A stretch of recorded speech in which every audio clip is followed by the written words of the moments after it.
하나님께서 오늘 우리에게 주시는 말씀, 사도행전 24장 16절 말씀 함께 읽겠습니다.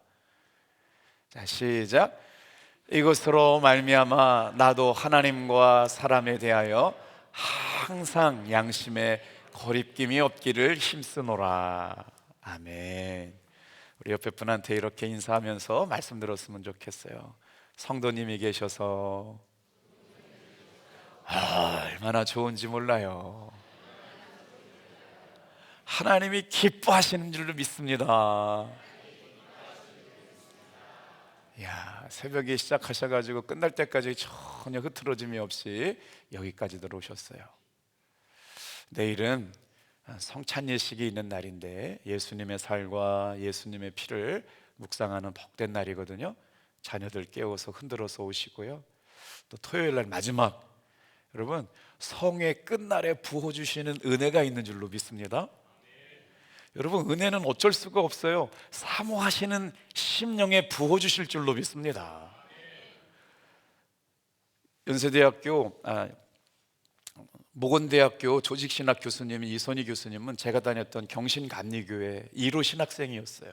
연세대를 졸업하고 독일에 가고 모건대 신학과를 나오셔가지고 독일 신학이 되게 어려워요. 박사학위가 어려운데 독일에서 조직신학으로 박사학위를 받았는데 참 목회가 하나님이 도와주셔야 되는 것이요, 사모님이 깊은 우울증에 빠졌어요. 스승의 날 여자 제자들이 이렇게 밥을 사드린다고 교수님을 초대하면 교수님 아내 되시는 사모님이 지금 당장 오지 않으면 나 아파트에서 떠내드린다고, 왜 여자들하고 밥을 먹냐고 그래갖고 스승님이 제자들하고 밥도 못 먹고 사모님 찾으라고 막 올라가고 막 그러니까 목회가 되겠냐고요. 근데 이분이 성구 영신 예배 때 경신감리교회 예배를 참석해요.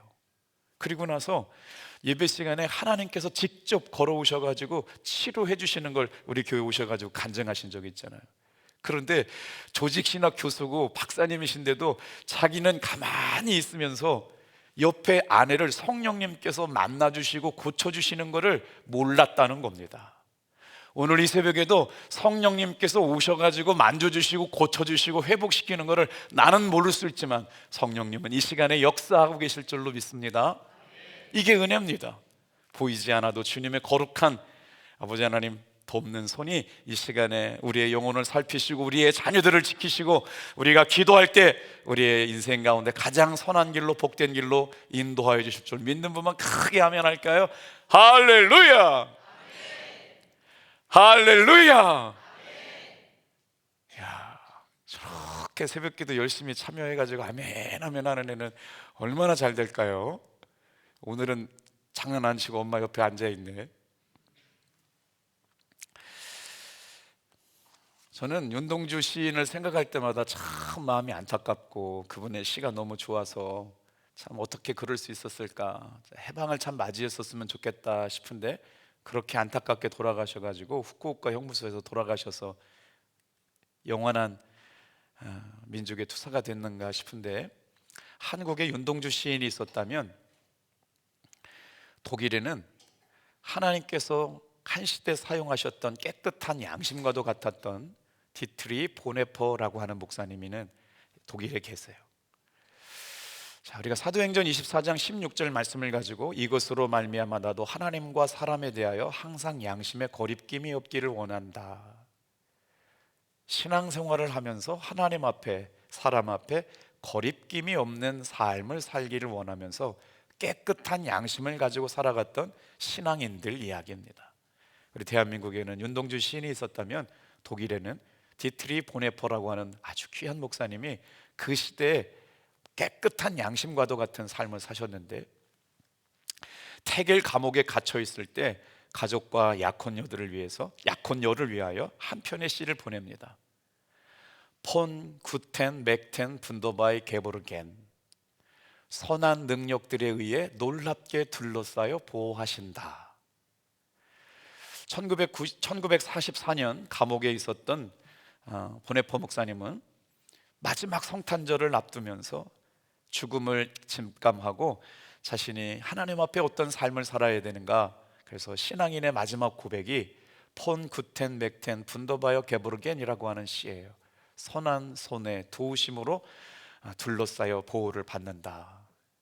이게 작사를 이제 보네포 목사님이 하신 거고, 이후에 돌아가시고 이후에 사람들이 거기다가 이제 곡을 써가지고 아주 유명한 찬양이 되었잖아요. 성탄절 때마다 은혜가 되는 찬양뿐만 아니라 많은 성도들에게 오늘 하루 이 찬양만 듣고 살아도 은혜가 될 텐데, 이 찬양이 우리 대한민국에서는 어떻게 붙였냐면 선한 능력이라고 하는 찬양으로 우리에게 불려지는데,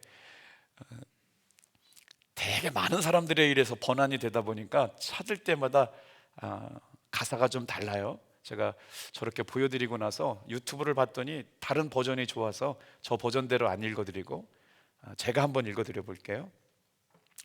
주 선한 능력으로 우리를 감싸 안으시네. 그 크신 팔로 날 붙드시네.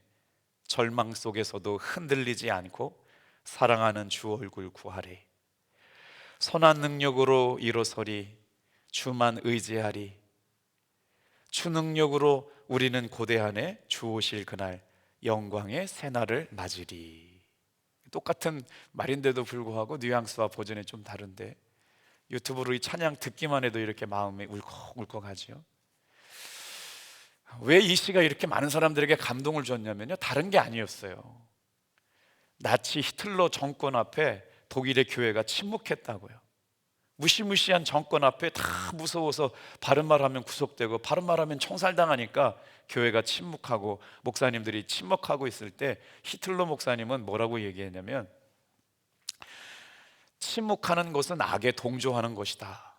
그래서 바른 양심의 소리를 하고 목사이면서도 신학자이면서 어떤 일을 계획했냐면, 이건 뭐 이제 지나간 일이니까요, 히틀러는 암살해야 될 존재라고 해서 그런 계획들을 좀 준비하고 있었는데 그게 발각되어 가지고 세상에 1945년에 처형당하여 죽게 됩니다.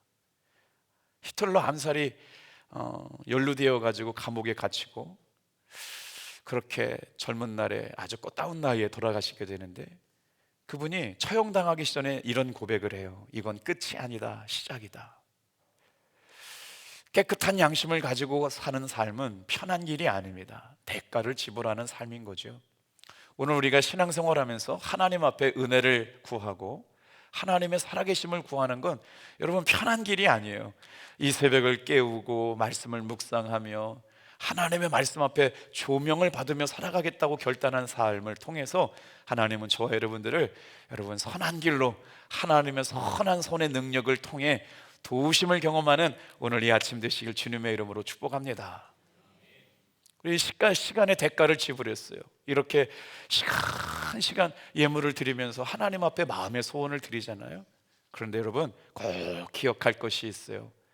여러분, 하나님은 우리의 수고와 눈물과 헌신을 반드시 심은 대로 갚아주시는 분인 줄로 믿습니다.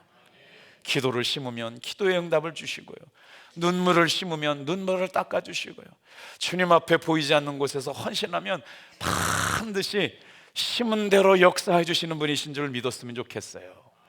할렐루야. 정말 그래요.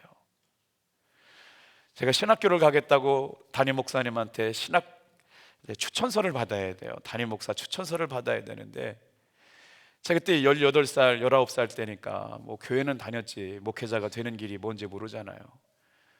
호정길 목사님은 전쟁 고아 출신이셨어요. 목사님 내 가정에 입양했는데 가끔씩 말씀드렸잖아요. 어머니가 6.25 전쟁 중에 공산당이 쏜 총에 맞아 돌아가시면서 이렇게 강보에 이렇게 부자기에 쌓여서 엄마 품속에 돌아가실 때 거기서 건져냄을 받은 유복자였으니까 얼마나 가난한 시절을 눈치밥을 먹으시며 이렇게 살아오셨는데, 참 하나님의 은혜로 아이를 넷을 낳았는데 3명을 감리교 목사를 만들었고, 근데 목사님 가정에 입양이 돼가지고 목사님이 되셨는데, 근데 그분이 어린 시절 가르쳐 주신 건 뭐냐면 아주 철저한 신앙생활이었어요. 하나님을 기쁘시게 하는 것 아닌 건 아무것도 관심 가지지 말아라. 하나님이 기뻐하시는 것이라면 반드시 해라, 반드시 해라, 반드시 해라. 새벽 예배, 기도 생활, 주일 성수. 그래서 그때만 해도 시골에, 서울에 나가 있는 자녀들이 시골 교회 내려온다는 건 불가능한데, 호정길 목사님이 무슨 소리냐, 니들이 여기를 교회를 안 지키면 이 시골 교회는 다 망한다. 그때 벌써 이제 돌아가셨는데 작년에. 그래가지고 인천에서 직장 생활하는 사람도 주일날 다 내려오고, 서울에 내려가 있는 사람들도 다 내려오고, 대전에 가 있는 사람도. 그래서 이 시골 교회가 지금 100년 된 교회가요, 교세가 괜찮아요. 그때 훈련받은 종들이, 제 친구 임승빌 장로가 언제나 어디서 가는지, 이 친구는요 우건교회 본당이 70평밖에 안 되니까 그랜드 피아노 놀 자리가 안 되는데, 그 호정길 목사님한테 은혜 받고 군대 갈 동안 은행에서 받은 월급 다 그랜드 피아노 사놓고 갔어요. 제 친구인데도 저는 그렇게 못했는데 은행을 다닌 친구기 때문에 그랜드 피아노 사놓고 갈 때 다른 사람들도 다 의심했어요. 저렇게 하나님 앞에 다 드리고 나면 어떻게 되나. 여러분, 공짜가 없더라고요. 이 친구가 보험왕이 돼가지고요, 경기은행을 들어갔다가 흥국생명 들어갔다가 교보생명 들어갔는데 승승승 장장장 999예요. 승승 뭐 하는 것마다 다 1등 1등 1등 1등 해가지고 보험왕 해가지고요, 진짜 잘 나가요. 그래서 그때 깨달았어요. 하나님 앞에 드린 것은 절대 여러분 공짜가 없이 반드시 열매 맺게 될 줄로 믿습니다. 어린 시절부터 그렇게 되다 보니까 목사님이 전심으로 예배해라, 천심으로 드려라. 우리 우건교회가 11조 생활 잘 못했어요. 그런데 그 목사님 오시고 나서부터 하나님의 복이 있습니다. 여러분, 온전한 11조 해보십시오. 그랬더니 진짜 막 비닐하우스 해가지고 이제 억대 재산가들이 막 나오기 시작하고 그러더라고요. 오늘 이 시간에 하나님께서 보이지 않는 손으로 저와 여러분들을, 자녀들이든지 건강이든지 물질이든지 하나님의 보이지 않는 선한 능력으로 반드시 책임져 주심을 믿고 기도할 수 있는 사랑하는 탑동교회 성도님들 다 되시길 주님의 이름으로 축복합니다. 문제는 양심이 깨끗한 사람은 사람을 두려워하지 않지만, 죄가 있는 사람은 무뎌진 양심 때문에 사람 앞에서도 두렵고 하나님 앞에서도 두렵다는 거예요. 그래서 오늘 고난주간 동안 하나님은 우리의 양심을 말씀으로, 성령으로 깨우시는 줄로 믿습니다. 그럼 어떻게 깨끗한 양심을 가지고 살아갈 수 있을까요? 첫 번째 한번 따라해 볼게요. 하나님 앞에서 거리낌 없는 양심을 가져라. 자, 사도 바울은 먼저 깨끗한 양심을 가지려면 어떻게 해야 되느냐?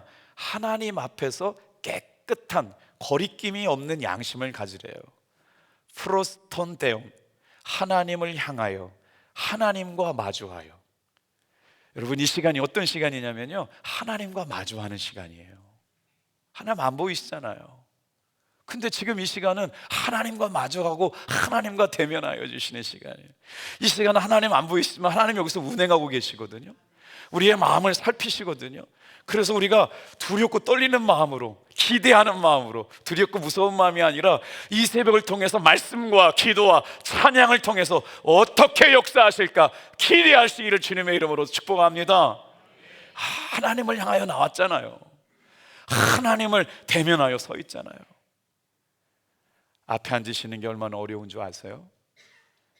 여러분, 앞에 선다는 게 얼마나 어려운 줄 아세요? 여러분, 지금 누군가 등짝을 내어주시고 계세요. 목회자로 산다는 게 쉽지 않습니다. 매일 평가받고, 사람에게 평가보다 더 두려운 게 있어요. 하나님 앞에 두려운 평가예요. 제가 아니라 다른 사람이 했다면 더 잘할 수 있었잖아요. 제가 아니라 다른 사람이었다면 그 영혼 살려낼 수 있었잖아요. 앞에 선다는 건 등짝을 내어주는 일이에요. 제사장으로 산다는 건요, 하나님 앞에 서 있는 모습을, 예배하는 모습을, 찬양하는 모습을, 기도하는 모습을 보여주는 거예요. 여러분, 그러니 부모가 되어서요, 자녀들을 위하여 자녀들 앞에 등짝을 내어 하나님 앞에 기도하는 모습을 보여주셔야 아이들이 따라오게 될 줄로 믿습니다. 교회 가면 5만 원 줄게, 예배하면 5만 원 줄게, 얼마 가지 못해요. 그런데 어려운 일 생길 때 눈물로 기도하고, 답답한 일 생길 때 찬양하고, 말씀으로 기도할 때 성전에 올라와서 기도하며 무릎을 세우며 찬양하며 하나님 앞에 대변하여 서 있는 등짝을 보여줄 때 인생을 저렇게 살아가야 되겠다고 신앙이 유전될 줄로 믿습니다. 앞자리에 와 있는 건 그런 거예요. 여러분, 하나님 앞에서, 사람 앞에서 여러분의 기도하는 뒷모습을 누군가 보고 따라오게 되기를 주님의 이름으로 축복합니다. 그 장로님들은 다 앞자리에 앉으시잖아. 저렇게 뒷자리 가면 편한 거 누가 모르나요? 예배 드리다 가고 싶을 때 가면 되고요. 영적 책임이 있기 때문에 그런 거 아닙니까? 나의 기도하는 뒷모습을 누군가 보고 따라오기 때문에 그렇다는 거예요. 사도 바울은 지금 하나님을 향하여 걸어갑니다. 하나님과 마주하기를 원하여 기도합니다. 사람들을 의식하기 전에 하나님을 의식하는 사람이었기 때문에 사도행전 24장 사도 바울의 삶은 매우 불리했습니다. 유대 종교 지도자들, 유대인들한테 고발을 당했어요. 정치적인 압박이 있었어요. 그러니까 어떻게 돼요? 생명의 위협이 있었습니다. 그럼에도 불구하고 타협하지 않아요. 타협하지 않아요. 목에 칼이 들어오고 정권에 불이 앞서가지고 그렇게 하면 안 된다고 외쳤던 신앙의 양심이 독일을 깨웁니다. 시대가 바뀌었지만 지금도 히틀러 목사님의 삶과 선택을 우리는 존경하고 두려워하지. 어떻게 그럴 수 있을까? 오늘 저와 여러분의 삶에 이 고난 주간을 통하여 다시 한번 무디었던 양심, 하나님 앞에 무디었던 내 순종이 새롭게 회복되어지기를 주님의 이름으로 축복합니다. 이게 은혜 아닐까요? 고난 주간의 핵심의 질문이 뭘까요? 나는 오늘 또 하나님 앞에 정직한가? 사람을 속일 수가 있어요. 환경은 피할 수가 있습니다. 그런데 하나님의 눈은 피할 수가 없어요. 하나님의 눈은 피할 수가 없어요. 하나님의 눈은 피할 수가 없어요. 그래서 이 시간 하나님의 은혜의 보좌 앞에 나오는 거죠. 여러분, 요즘 신앙생활 하면서 주님의 음성이 들립니까? 예배를 참석하면서 말씀을 들으면서 기도하면서 찬양하면서 그 말씀과 찬양과 기도가 내 양심을 찌르고 있는가요? 회개하라고 하는 말씀일 수도 있겠지만 주님이 나와 동행하고 계심을 확인시켜 주시는 감동인 줄로 믿습니다. 그래야 내가 하나님 앞에 초점을 맞춰지게 되지요. 기도할 때 숨기지 말고 변명하지도 말고 하늘 합리화하지도 말고 연약함과 부족함과 간절함을 주님 앞에 고백할 수 있는 저와 여러분들 되길 주님의 이름으로 축복해요. 하나님 앞에 정직해질 때 비로소 십자가의 은혜로 살게 될 줄로 믿습니다. 십자가에는 하나님의 사랑이 담겨져 있어요. 십자가에는 하나님의 구원이 담겨져 있어요. 십자가에는 하나님의 능력이 담겨져 있기 때문에 우리 자녀들에게 예수 믿어라, 예수 잘 믿어라, 내가 너에게 해줄 얘기는 아무것도 없다, 물려진 재산이 없지만 예수 잘 믿어라 얘기했던 것들로 우리가 이만큼 살게 된 줄로 믿습니다. 그 은혜로 여기까지 온 거예요. 예수 잘 믿어라. 세상은 끊임없이 남들이 나를 어떻게 생각하는가 눈치 보고 살아갑니다. 그런데 성경은 말씀합니다. 내 믿음대로 되리라, 내 믿음대로 되리라, 내 믿음대로 되리라. 오늘 이 새벽도 마찬가지입니다. 사람 의지하지 말고 내 중심을 꿰뚫어 보시는 내 믿음대로 역사하는 그 믿음이 저와 여러분을 이기고 승리하게 될 줄로 믿습니다. 하나님 앞에 너는 누구냐? 깨끗한 양심의 시작이 가정에서, 교회에서, 일터에서 여러분 순종하는 삶을 통해 하나님 기뻐하실 줄로 믿습니다. 하나님 앞에서 정직한다라고 하는 건 뭘까요? 내 숨겨진 말이요, 내 숨겨진 입술의 동기요. 사람이 아무도 보이지 않는데 하나님 앞에, 사람 앞에 숨겨진 말과 숨겨진 행동, 언제나 어디서나 무엇을 하든지 사람이 아무도 없는 혼자만에 있을 때에도 하나님 앞에 성결하고 순결한가? 나의 감추고 싶은 습관까지도 하나님 앞에 내려놓게 될 때 이 시간 풍성한 십자가의 은혜를 경험하게 될 줄로 믿습니다. 제가 말씀을 준비하다가 깨끗한 양심만 가지고 묵상을 했는데 히브리서 9장 14절에 깨끗한 양심에 관한 놀라운 말씀을 발견했어요. 우리 큰 소리로 같이 한번 읽어볼게요. 자, 제가 읽어드려야 되겠네요. 히브리서 9장 14절 말씀에 보니까요, 예수님의 십자가의 보혈과 예수님의 십자가의 능력이 우리의 삶에 어떤 효력을 갖게 하느냐, 히브리서 9장 14절에 이런 말씀을 말씀하고 있어요. 십자가가 우리의 양심을 깨끗하게 한대요. 처음 들어보셨죠? 저도 말씀 준비하다가 이런 말씀이 있어요. 제가 읽어드려 볼게요. 하물며 영원하신 성령으로 말미암아 흠 없는 자기를 하나님께 드린 그리스도의 피가, 이렇게 시작돼요. 하물며 영원하신 성령이 흠 없는 자기를 하나님 앞에 드린 예수님의 피가 어찌하여 너의 죽은 양심을 깨끗하게 하고 살아계신 하나님을 섬기지 못하게 하겠느냐? 여러분, 예수님의 십자가는 하나님을 섬기게 할 줄로 믿습니다. 죽은 양심을 깨어나게 할 줄로 믿습니다. 그러니 이 시간 성령님께서 말씀하시는데 전혀 의도치 않게 생각이 깨달아져요. 나는 전혀 그렇게 생각하지 않았는데 양심에 찔림을 주고 하나님의 음성이 들리고 하나님의 삶에 여러분 맞춰갈 수 있도록 방향을 수정하세요. 그러니까 여러분, 예배 듣는 자리, 말씀 듣는 자리, 기도하는 자리에 나올 때 우리의 삶의 방향이 전환될 줄로 믿습니다. 그 말씀 맞춰서 가다 보면 절대 손해보는 일이 없어요. 사도 바울은 지금 AD 57년, 59년경에 로마 총독 안토니우스 벨릭스 총독 앞에서 재판을 받고 있어요. 억울한 일입니다. 예수님의 십자가를 증거하고 부활의 사건을 증거한 것 때문에 유대인들한테 고발당해서 자신을 변론할 수밖에 없는데, 여러분, 참 사도 바울의 인생을 봐도 그래요. 자신을 재판하는 벨릭스 총독 앞에 뭐라고 생각해요? 나는 그렇지 않습니다. 나는 죄가 없어요. 나는 억울해요. 나는 지금 모함을 받고 있습니다 라고 하는 한마디가 없습니다. 당당합니다. 어떻게 그럴 수 있을까요? 사형이라고 할 수 있는, 언도할 수 있는 생명 여탈권을 갖고 있는 사람 앞에서 예수 믿으십시오, 예수 믿으십시오, 예수 믿으십시오 라고 하는 모습을 보게 되는 거예요. 왜요? 양심의 꺼리낌이 없었어요. 누구 앞에서? 하나님 앞에서. 죄가 있는 사람은 숨게 되죠. 죄는 반드시 고통을 주고 우리의 죄를 드러나게 한 다음에 사라집니다. 사순절 기간에 죄가 저와 여러분들에게 침범하지 않게 되길 바랍니다.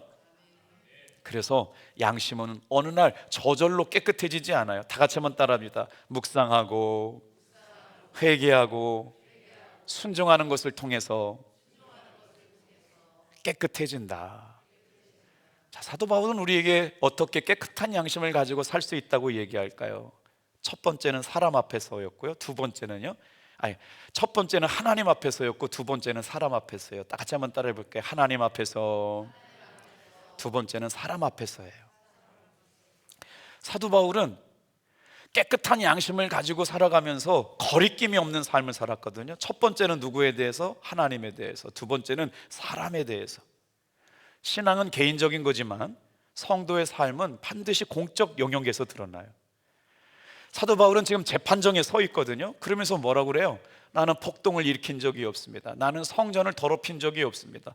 나는 한 번도 율법을 어긴 적이 없기 때문에 내 삶 자체가 증거입니다. 이것을 언어적으로 해석해 보니까요, 카이 토이스 안드로포이스예요. 하나님 앞에서 참된 신앙은 자신의 삶을 드러내요. 근데 하나님 앞에서뿐만 아니라 사람 앞에서도 자기는 양심에 거리끼는 행동이 없었어요. 왜? 하나님이 자신의 삶의 중심이기 때문에. 그래서 누구를 만나도 담대한 거예요. 누구를 만나도 거침이 없어요. 거리낌이 없어요. 그리고 나서 담대하게 나는 성전을 더럽힌 적이 없습니다. 나는 폭동을 일으킨 적이 없습니다. 나는 율법을 어긴 적이 없습니다. 나는 내 삶이 그것을 증거합니다. 여러분, 양심에 가책이 없고 거리낌이 없는 사람이 왜 담대합니까? 분명히 구체적인 삶의 증거를 갖고 있어요. 다 같이 한번 따라해 보겠어요? 양심이 깨끗한 사람은 뒤에서 말하지 않습니다. 많은 사람들이 뒤에서 수근거린 걸 그렇게 좋아해요. 예수 믿으면서도. 그런데 뒤에서 수근거리지는 않아요. 사람들 앞에 속이지 않습니다. 관계가 왜곡되지 않아요. 자기가 맡은 일을 책임을 회피하지 않습니다. 왜냐하면 하나님을 의식하며 살고 있기 때문에 그래요. 우리가 고난주간을 지나면서 금식도 하고 새벽을 깨우며 기도하는 것은 하나님을 의식하며 살겠다는 의지적인 결단인 줄로 믿습니다. 그래서 말과 행동, 다른 사람을 이용해 먹지 않아요. 신앙은 관계를 통해 증명하기 때문에 가장 가까운 사람이 나를 어떻게 평가하는지를 여러분 두렵고 떨림으로 이루어갈 수 있는 모델이 되시길 주님의 이름으로 축복해요. 가장 가까운 사람이 나를 알아요. 가장 가까운 사람이 나를 알아요. 예수님은 하나님 앞에서도 완전하셨고 사람 앞에서도 흠이 없죠. 오늘 사도 바울도 그렇죠. 오늘 예수님을 믿는 저와 여러분도 하나님 앞에서 사람 앞에서 흔들림이 없는 귀한 종들 되시길 주님의 이름으로 축복합니다. 깨끗한 양심은 언제나 어디서나 거리낌이 없는 삶을 살게 합니다. 세 번째 같이 한번 읽어볼게요. 거리낌이 없는 삶. 자, 사진 한 장 보여주세요. 이거 설명하고 마칠게요. 프랜시스 콜린스라고 하는 박사님인데 말씀 원고를 다 보냈는데 선한 양심을 가지고 살아간 사람이 누군가 그랬더니 디트리 보네폰 목사님이 생각나는데 프랜시스 콜린스라고 하는 사람을 오늘 이 새벽에 꼭 설명해 드리고 싶었어요. 저 사람은요 아주 유명한 사람이에요. 과학을 공부하거나 과학에 관련된 관심이 있는 분들은 프랜시스 콜린스라고 하는 사람을 꼭 찾아서 읽어보세요. 무슨 얘기를 했냐면요, 유전자, 사람의 유전자 DNA를 분석한 사람이에요. 이거를 게놈 프로젝트라고 그러거든요. 그래가지고 인간이 가지고 있는 그 유전자를 전부 해석해서 뭐예요? 앞으로는 이제 질병을 안 들리게 만든다는 거예요. 유전자를 자를 수 있는 가위가 만들어집니다. 암 걸린 사람을 유전자를 잘라가지고 그거를 이식하면 암을 고치는 세상. 그래서 이제 점점 하나님이 없다라고 얘기할 정도로 과학은 발전하고 있어요. 그런데 여러분, 저 사람을 기억하세요. 프랜시스 콜린스라고 하는 사람은 철두철미하게 과학자였고요, 무신론자였어요. 하나님 없다고 얘기했는데 이가 2014년 4월 17일 노스캐롤라이나 컨벤션 센터에서 바이올로그스 신앙과 과학 컨퍼런스에서 미국의 성도들에게 이렇게 얘기를 합니다.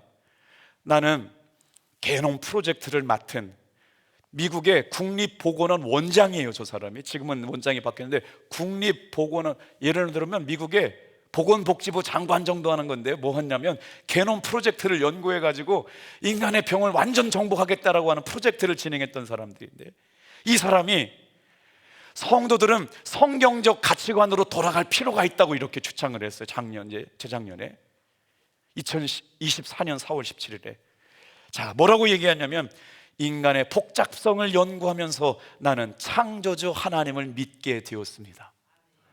화면이 빨리 나왔어요. 할렐루야. 인간의 복잡성을 연구하면서 무신론자였던 프랜시스 콜린스가 하나님을 믿게 되었대요. 그 다음 내용이 기가 막혀요. 자, 뭐라고 말했느냐, 진화론자들에게 설명할 수 없는 정말 중요한 이야기가 있는데, 진화론자는 뭐예요? 그냥 놔두면 발전해가지고 간다는 게 진화론이잖아요. 그런데 자기가 연구할수록 한 가지 해결할 수 없는 문제가 있는데, 사람의 내면에는 사심이 없는 이타주의가 있더라는 거예요. 설명이 안 된대요. 육강식 알잖아요. 강자가 약자를 잡아먹고 사는 게 사람이나 동물인데 설명할 수 없는 게 사람의 양심이 살아있다는 거예요. 설명할 수 없는 선한 이타주의가 있다는 거예요. 사심 없는 이타주의가 있다는 걸 깨닫고 나서 자기는 하나님을 인정할 수밖에 없댔대요. 그게 왜요? 사심 없는 이타주의는 양심을 통해서 다른 사람을 사랑하게 만들어요. 아무 조건 없는 사람을 사랑하게 만든다는 거예요. 이것이야말로 하나님이 사람의 마음속에 선한 양심을 심어놓은 증거이다. 할렐루야. 이렇게 얘기해서 이 과학자가 하나님 앞에 우리는 아무리 과학이 발전해도 성경적인 세계관으로, 가치관으로 돌아올 필요가 있다고 얘기를 했대요. 사랑하는 성도 여러분, 선한 양심을 하나님께서 이미 심어 놓으셔서 우리의 삶에 착하게 살고 싶고 거룩하게 살고 싶고 하나님 기쁘게 살고 싶은 마음을 이미 심어 놓은 줄로 믿습니다. 하나님의 선한 양심이 우리 마음속에 이미 내재되어 있다는 사실만으로도 자기는 하나님을 부인할 수가 없어가지고 예수 믿는 사람이 되었대요.